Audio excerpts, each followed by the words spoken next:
بس ابا جی بس، بہت ہو گیا۔ میرا پیسہ اتنی بے دردی سے ضائع کرنا بند کریں۔ میں اتنی محنت سے پیسہ کماتا ہوں اور آپ اس کو ایسے خرچ رہے ہیں جیسے کہ درختوں پہ پتے لگے ہوئے ہوں۔ میرے بیٹے نے بھرے ریسٹورنٹ میں میری آنکھوں میں آنکھیں ڈال کر جب یہ الفاظ کہے تو میری پوری زندگی بدل گئی۔ جس بیٹے کے لیے میں نے اپنی جوانی قربان کی، 40 سال دن رات محنت کر کے ایک سلطنت قائم کی، جس بیٹے کو میں نے چلنا سکھایا، آج وہی بیٹا مجھے یہ کہہ رہا ہے کہ میرا پیسہ ضائع کرنا بند کریں۔ میرا بیٹا یہ سمجھتا تھا کہ میرا باپ بوڑھا ہو چکا ہے، ہمت ہار چکا ہے، مگر شاید وہ یہ بھول چکا تھا کہ جو سلطنت بنانا جانتا ہو وہ اسے بچانا بھی جانتا ہے۔ یہ الفاظ ہیں حاجی عمران محمود کے، جن کی عمر اس وقت 70 سال ہے، اور آج بھی ان کے سینے میں اس دن کی تلخی زندہ ہے جب ان کے بیٹے نے بھرے مجمع میں ان کی عزت خاک میں ملا دی تھی۔ بسم اللہ الرحمن الرحیم۔ السلام علیکم ایوری ون۔ ایک باپ کی سب سے بڑی کمزوری اس کی اولاد ہوتی ہے، مگر حاجی عمران محمود کی اولاد ہی اس کے لیے سب سے بڑی آزمائش بن گئی۔ حاجی عمران محمود نے برطانیہ میں اپنی زندگی کا آغاز ایک معمولی فیکٹری ورکر کے طور پہ کیا تھا۔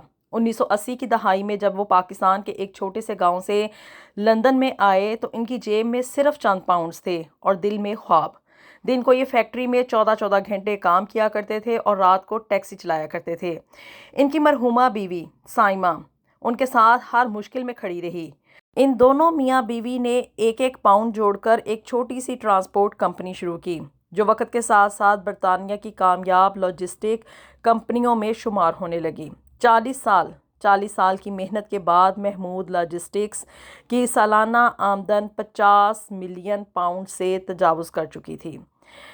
حاجی عمران محمود کو یہ لگتا تھا کہ اس نے اپنی آنے والی نسلوں کے لیے ایک بہتر مستقبل تعمیر کر لیا ہے، مگر حاجی عمران محمود غلط تھا۔ نومبر کی ایک سرد شام تھی جبکہ برمنگھم کے ایک مہنگے پاکستانی ریسٹورنٹ میں یہ لوگ بیٹھے ہوئے تھے، اور یہ موقع تھا حاجی عمران محمود کی مرحومہ بیوی سائمہ کی چوتھی برسی کا۔ میز پر سب لوگ موجود تھے۔ حاجی عمران محمود کا بڑا بیٹا حمزہ اور اس کی بیوی عائشہ بھی وہیں پہ تھے۔ اب جی کھانے کے دوران حاجی صاحب نے سب کے ساتھ ایک بات شیئر کی۔ حاجی عمران محمود نے یہ کہا کہ میں نے فیصلہ کیا ہے کہ سائمہ کی یاد میں مانچسٹر کی مسجد، وہ مسجد جس کی کہ کام جو ہے وہ مالی مشکلات کی وجہ سے رکا ہوا ہے، اس مسجد کے لیے میں 1 لاکھ پاؤنڈ دے دوں۔ یعنی کہ حاجی عمران محمود اپنی بیوی سائمہ کے ایصال ثواب کے لیے مسجد کو 1 لاکھ پاؤنڈ دینا چاہ رہے تھے۔ اب جی حاجی صاحب نے تو یہ بات بڑے ہی لائٹ موڈ میں کی کہ بھی میری بیوی کی برسی کا موقع ہے اور میں اس کے ایصال ثواب کے لیے اتنے پیسے مسجد کو دینا چاہتا ہوں۔ مسکراتے ہوئے اس نے اپنے بیٹے اور بہو کو یہ بات بتائی۔ حاجی صاحب کو یہ لگ رہا تھا کہ حمزہ یہ سب سن کے بڑا خوش ہوگا کہ آخر اس کی ماں ہمیشہ یہ چاہتی تھی کہ اللہ کے گھر کی خدمت کی جائے، اور اب جب کہ اس کی ماں کی برسی کا موقع ہے تو مسجد کی خدمت کے لیے 1 لاکھ پاؤنڈ اس کا باپ دینے جا رہا ہے۔ لیکن اگلے ہی لمحے حمزہ نے اپنا گلاس زور سے میز پر دے مارا۔ حمزہ کی اس حرکت پہ پورا حال خاموش ہو گیا۔ حمزہ آگے جھکا اور اس کی آنکھوں میں غصہ تھا۔ پھر اس نے وہ الفاظ کہے جنہوں نے کہ حاجی عمران محمود کی پوری دنیا تبدیل کر دی۔ حمزہ نے کہا کہ ابا جی، آپ کب تک میرا پیسہ یوں ہی ضائع کرتے رہیں گے؟ میں یہ پیسہ بڑی ہی محنت سے کماتا ہوں اور آپ اس کو کبھی مسجد کو دے دیتے ہیں، کبھی ہسپتال کو دے دیتے ہیں، کبھی کسی غریب کی مدد کر دیتے ہیں۔ میں دن رات محنت کر کے پیسہ کماتا ہوں اور آپ اس کو ایسے اڑا رہے ہیں جیسے کہ درختوں پر پتے لگے ہوئے ہوں۔ میرا پیسہ، یہ 2 الفاظ ایسے تھے جو کہ حاجی صاحب کے کانوں میں گونجنے لگے۔ میرا پیسہ؟ کیسا پیسہ؟ وہ دولت جس کے لیے حاجی صاحب نے اپنی جوانی قربان کی، وہ کاروبار جو کہ اس نے اینٹ کر کے جوڑا تھا، اس کو کھڑا کیا، وہ سب آج حمزہ کا پیسہ تھا۔ اس نے آگے سے حاجی صاحب نے یہ بات سن کے حمزہ کو کوئی جواب نہیں دیا اور خاموشی سے اپنی کرسی سے اٹھا، بل ادا کیا اور ریسٹورنٹ سے باہر نکل آیا۔ سرد ہوا حاجی صاحب کے چہرے سے ٹکرا رہی تھی، مگر اس کے اندر کچھ اور ہی ٹوٹ رہا تھا۔ اس رات اس نے ایک فیصلہ کیا۔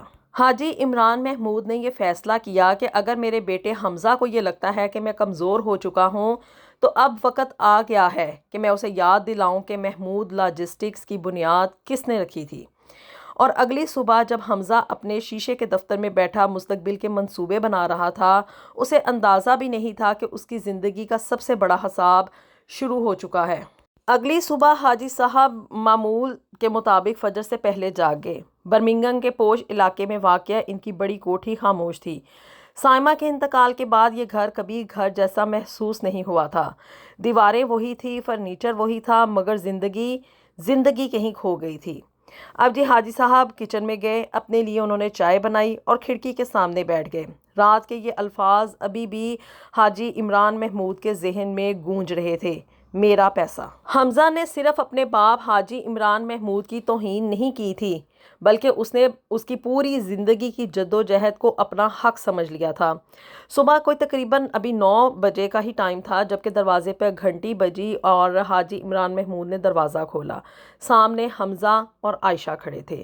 حمزہ کے ہاتھ میں ایک مہنگا سا تحفہ تھا اور چہرے پر مصنوعی شرمندگی۔ حمزہ نے آہستہ سے یہ کہا کہ ابا جان ہم اندر آ سکتے ہیں، اور حاجی صاحب خاموشی سے ایک طرف ہٹ گئے۔ ڈرائنگ روم میں بیٹھنے کے بعد چند لمحوں تک کوئی کچھ نہ بولا۔ پھر جی حمزہ نے ایک گہرا سانس لیا اور کہا کہ ابا جان کل رات جو ہوا وہ نہیں ہونا چاہیے تھا۔ حاجی صاحب سب کچھ بڑی ہی خاموشی کے ساتھ سنتے رہے۔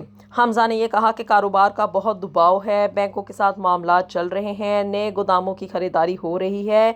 میں ٹینشن میں تھا، ذہنی دباؤ میں ہوں۔ اور ابھی بھی وہ حاجی صاحب آگے سے خاموش رہے، اور اس بار عائشہ بولی کہ ابو جان حمزہ واقعی آپ کی فکر کرتا ہے، آپ اکیلے رہتے ہیں، ہم دونوں کو ڈر لگتا ہے کہ کہیں کوئی آپ کا فائدہ نہ اٹھا لے۔ اس بات پہ حاجی صاحب پہلی دفعہ چونکے اور اپنا سر اٹھایا اور آگے سے پوچھا کہ فائدہ؟ کیسا فائدہ؟ عائشہ نے فوراً نرم لہجے میں یہ جواب دیا کہ جی آج کل ایلڈر پیپل کو، جو بزرگ افراد ہو جاتے ہیں ان کے ساتھ بینکوں والے بڑے ہی فراڈ کرتے ہیں، اسی لیے ہم نے آپ کے مالی معاملات کو زیادہ محفوظ بنانے کے لیے کچھ قانونی انتظامات شروع کیے ہیں۔ یہ سب سن کے حاجی عمران محمود کے اندر خطرے کی گھنٹی بج گئی۔ حاجی صاحب نے پھر بڑے ہی تجسس سے پوچھا کہ انتظامات؟ کون سے انتظامات تم لوگوں نے کر لیے ہیں؟ اس بات پہ حمزہ نے فوری طور پہ جواب دیا کہ صرف احتیاطی اقدامات ہیں ابا جان، اور کچھ نہیں۔ اب جی حاجی صاحب نے محسوس کر لیا کہ دونوں ایک دوسرے کی طرف دیکھ رہے تھے، جیسے کہ وہ حاجی عمران محمود سے کوئی بات چھپا رہے ہوں۔ وہ تقریباً آدھے گھنٹے کے بعد چلے گئے، لیکن ان کے جانے کے بعد حاجی عمران محمود کے دل میں ایک عجیب سی بے چینی پیدا ہو چکی تھی، کیونکہ عمران محمود 40 سال کاروبار کرنے کے بعد لوگوں کے چہرے سے جھوٹ پہچاننا سیکھ چکا تھا، اور آج اس کے اپنے بیٹے کے چہرے پر اسے سوائے جھوٹ کے اور کچھ نظر نہیں آ رہا تھا۔ اسی دوپہر حاجی صاحب نے اپنے ایک پرانے دوست کو فون کیا، اس کا نام فاروق ملک تھا۔ فاروق ملک ایک ریٹائرڈ سولیسٹر تھا اور برطانیہ کے کارپوریٹ قوانین کا ماہر سمجھا جاتا تھا۔ اب جی یہ حاجی عمران محمود اور فاروق ملک ایک چھوٹے سے کیفے میں ملے، اور اس نے حاجی عمران محمود نے اب پوری بات، جو بھی واقعات ہوئے اس نے سارا کچھ اپنے دوست، اس وکیل دوست کے ساتھ شیئر کیا۔ فاروق خاموشی سے یہ سب کچھ سنتا رہا، اور اس نے اپنی کافی کا کپ میز پر رکھا اور یہ کہا کہ عمران مجھے ایک بات بتاؤ۔ آگے سے حاجی عمران محمود نے یہ کہا کہ کیا بات ہے؟ کیا تم نے واقعی حال میں کوئی پاور آف اٹارنی جو ہے اس کو سائن کیا ہے؟ Power of attorney? اس بات پر حاجی صاحب اور بھی زیادہ چونک گئے۔ اس نے کہا کہ ہرگز نہیں۔ فاروق کی پیشانی پر بل پڑ گئے اور اس نے کہا کہ پھر مجھے کچھ غلط لگ رہا ہے، کیونکہ اس نے آہستہ آواز میں یہ کہا کہ لاسٹ ویک ایک قانونی فائل میرے سامنے آئی تھی۔ اور کون سی فائل تھی؟ اب حاجی صاحب نے پوچھا۔ زور زور سے اس کا دل دھڑکنے لگا۔ فاروق نے چند لمحے کے بعد حاجی صاحب کی طرف دیکھا اور کہا کہ میں نام نہیں بتا سکتا تھا، مگر اب بتا رہا ہوں۔ فاروق صاحب نے حاجی صاحب کے کان میں سرگوشی کی اور کہا کہ فائل تمہارے نام پر تھی، اور جی اس فائل میں یہ لکھا تھا کہ تم عمر رسیدگی اور ذہنی کمزوری کی وجہ سے اپنے مالی فیصلے خود نہیں کر سکتے۔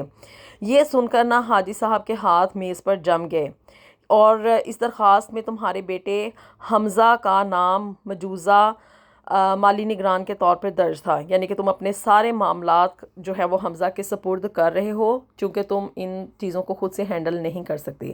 یہ سن کے جی حاجی صاحب جو تھے ایک طرح سے فریز ہو گئے۔ کچھ لمحوں کے لیے دنیا خاموش ہو گئی۔ حاجی عمران محمود کو یہ محسوس ہو رہا تھا کہ جیسے کسی نے اس کے سینے پر پتھر رکھ دیا ہو۔ حالانکہ وہ مکمل صحت مند تھا، وہ اب بھی ہر روز کمپنی کی رپورٹس پڑھ سکتا تھا، وہ اب بھی اپنی گاڑی خود ڈرائیو کرتا تھا اور اب بھی اپنے فیصلے وہ خود ہی کرتا تھا۔ پھر جی حمزہ نے کسی بھی عدالت میں یہ دعویٰ کیسے کر دیا کہ اس کا باپ ذہنی طور پہ کمزور ہو گیا ہے؟ اس پر جی فاروق نے دھیرے سے یہ کہا کہ عمران، اگر میرا اندازہ درست ہے تو یہ صرف شروعات ہے۔ اب جی اس نے حاجی صاحب نے آہستہ سے پوچھا کہ تمہارا کہنے کا کیا مطلب ہے؟ اب فاروق نے حاجی صاحب کی آنکھوں میں دیکھنے لگا اور اس نے یہ کہا کہ مجھے لگتا ہے کہ کوئی تمہاری دولت پر قبضہ کرنے کی تیاری کر رہا ہے۔ کیفے کی کھڑکی کے باہر بارش ہونا شروع ہو گئی، قطرے شیشے پر سے پھسل رہے تھے اور حاجی صاحب کو پہلی بار یہ احساس ہوا کہ شاید دشمن باہر نہیں بلکہ اپنے گھر کے اندر ہی موجود ہے۔ اگلے 2 دن حاجی صاحب کی زندگی کے طویل ترین دن تھے۔ وہ بظاہر خاموش تھا لیکن اندر ہی اندر ہر لمحہ حساب لگا رہا تھا۔ فاروق ملک نے اپنے پرانے قانونی روابط استعمال کرتے ہوئے چند اہم دستاویزات حاصل کر لیں اور یہ لوگ لندن کے ایک خاموش دفتر میں بیٹھے ہوئے تھے جب اس نے ایک موٹی سی فائل میز پر رکھی۔ عمران، جو میں تمہیں دکھانے جا رہا ہوں اس کے لیے تیار رہنا۔ اس نے فاروق ملک نے وہ فائل کھولی۔ پہلا صفحہ دیکھتے ہی حاجی عمران محمود کے ہاتھ سرد پڑ گئے۔ یہ اس کی کمپنی محمود لاجسٹکس کے بینک اکاؤنٹس کی تفصیلی رپورٹ تھی۔ پچھلے 12 مہینوں میں لاکھوں پاؤنڈز مختلف کمپنیوں کو منتقل کیے گئے تھے۔ کمپنیوں کے نام بھی عجیب سے تھے: Silver Horizon Consulting, Global East Ventures, North Bridge Holdings. اب یہ نام پڑھ کر نا حاجی صاحب بڑی ہی تشویش میں مبتلا ہو گئے کہ یہ سب لوگ کون ہیں، کون سی کمپنیاں ہیں یہ۔ فاروق نے اپنی اینک اتاری اور کہا کہ کوئی نہیں۔ اس پر حاجی صاحب نے کہا کہ کیا مطلب، کیا یہ کوئی کمپنی نہیں ہے؟ تو جی فاروق نے یہ بتایا کہ یہ سب کاغذی کمپنیاں ہیں، صرف نام موجود ہیں، اصل میں یہ کاروبار نہیں کر رہے۔ اس پر جی حاجی صاحب کا دل زور زور سے دھڑکنے لگا۔ فاروق نے اگلا صفحہ کھولا اور ان تمام کمپنیوں کا ایک مشترکہ ربط ہے جس پر وہ خاموشی سے دیکھتا رہا۔ پھر جی فاروق ملک نے اپنی انگلی نہ ایک ایسے نام پر رکھی جسے کہ پڑھ کر حاجی محمود سکتے میں آ گیا۔ نام تھا جی عائشہ محمود، یعنی کہ اس کی بہو۔ اور چند لمحے کے لیے نا حاجی صاحب سانس لینا بھول گئے کہ ناممکن ہے یہ۔ فاروق نے سر ہلایا اور کہا کہ تمام کمپنیاں بالواسطہ طور پر تمہاری بہو کے زیر نگرانی ہیں۔ اب جی حاجی صاحب کے سامنے پوری تصویر واضح ہو گئی تھی۔ حمزہ صرف پیسہ خرچ نہیں کر رہا تھا، وہ اس کمپنی محمود لاجسٹکس سے سرمایہ یعنی کہ سارے پیسے نکال کے خفیہ طور پر اپنی اور عائشہ کی ایک علیحدہ سے سلطنت بنا رہا تھا۔ لیکن اصل دھچکا ابھی باقی تھا۔ فاروق نے ایک دوسری فائل کھولی اور اس مرتبہ جائیدادوں کی تفصیلات تھیں۔ فاروق ملک نے ایک ایک صفحہ پلٹنا شروع کیا۔ مانچسٹر کا گودام، لیورپول کی ڈسٹریبیوشن سینٹر، برمنگھم کا لاجسٹک ہب، اور سب وہ اثاثے تھے جو کہ اس نے اپنی زندگی میں حاجی صاحب نے خریدے تھے۔ ہر صفحے کے نیچے ایک ہی چیز لکھی تھی: اونرشپ ٹرانسفر کمپلیٹڈ۔ سب چیزیں ان لوگوں کے نام پہ منتقل ہو چکی تھیں۔ اب جی حاجی صاحب نے بڑی ہی حیرت سے فاروق کو دیکھا اور پوچھا کہ یہ کیسے ممکن ہے؟ میں نے تو ایسے کوئی سگنیچر نہیں کیے، میں نے تو یہ سب چیزیں ابھی میرے ہی نام پہ تھی، میں نے کچھ بھی ان کے نام پہ ٹرانسفر نہیں کیا۔ جس پر کہ فاروق ملک نے ایک گہرا سانس لیا اور کہا کہ جعلی دستخط۔ فاروق ملک نے یہ بتایا کہ ان لوگوں نے نا تمہارے نام سے جعلی پاور آف اٹارنی تیار کی گئی اور اس کی بنیاد پر یہ تمام جائیدادیں آگے منتقل ہو گئیں۔ اب جی حاجی صاحب کرسی سے ٹیک لگا کر بیٹھ گئے کہ 40 سال کی محنت اور میرے اپنے بیٹے نے کاغذ کے چند ٹکڑوں سے سب کچھ ہتھیانے کی کوشش کر لی۔ ابھی حاجی صاحب یہی جھٹکا ایبزارب نہیں کر پائے تھے کہ پھر فاروق نے وہ چیز دکھائی جس نے کہ پورا معاملہ بدل دیا۔ فاروق ملک نے ایک چھوٹا سا USB ڈرائیو میز پر رکھا اور کہا کہ یہ مجھے ایک سابق ملازم نے دیا ہے۔ اور حاجی صاحب نے پوچھا کہ اس میں کیا ہے؟ فاروق نے کہا کہ خود دیکھ لو۔ ان لوگوں نے کمپیوٹر میں وہ فائل کھولی، ویڈیو چلنے لگی۔ کمرہ شاید کسی نجی کلب یا ہوٹل کا تھا۔ کیمرہ جو تھا وہ وہاں پہ خفیہ طور پہ لگا ہوا تھا۔ ویڈیو میں حمزہ موجود تھا، اس کے ساتھ عائشہ بھی بیٹھی تھی اور ان کے سامنے ایک نامعلوم شخص تھا۔ تینوں کے درمیان گفتگو ہو رہی تھی۔ پھر جی اچانک سے حاجی صاحب کو وہ جملہ سنائی دیا جس نے کہ اس کے جسم میں سنسنی دوڑا دی۔ حمزہ ہنستے اور مسکراتے ہوئے یہ کہہ رہا تھا کہ بڈھے کو کچھ پتہ نہیں چلے گا۔ عائشہ نے جواب دیا، جب تک عدالت کا حکم آ جائے گا تب تک تمام اثاثے ہمارے نام پر ہو چکے ہوں گے۔ اور کمرے میں بیٹھا تیسرا شخص مسکرا رہا تھا۔ اور اس تیسرے شخص نے یہ پوچھا کہ اگر عمران صاحب آگے سے مزاحمت کریں اور اس چیز کو نہ مانیں تو اب تم کیا کرو گے؟ حمزہ نے بڑی ہی بے فکری سے گلاس میں جوس ڈالا اور آگے سے یہ کہا کہ تب ہم انہیں ذہنی طور پر نااہل ثابت کر دیں گے۔ یہ سن کر حاجی صاحب کے ہاتھ کانپنے لگے۔ وہ خاموشی سے اسکرین کو دیکھتے رہے، لیکن اگلے چند سیکنڈ میں جو بات سامنے آئی اس نے حاجی صاحب کی پوری دنیا ہی تبدیل کر دی۔ عائشہ نے ایک فائل میز پر رکھی۔ اس فائل کے سر ورق پر ایک نام لکھا تھا، ناصر قریشی۔ اب حاجی صاحب نے پوچھا کہ اب یہ ناصر قریشی کون ہے؟ حاجی صاحب یہ نام جانتے تھے، بہت ہی اچھی طرح جانتے تھے۔ وہ ان کا پرانا بزنس پارٹنر تھا، وہ شخص جسے کہ وہ 15 سال پہلے کمپنی سے نکال چکے تھے کیونکہ اس نے مالی بے ضابطگیوں کی کوشش کی تھی، کرپشن کرتا تھا وہ بندہ۔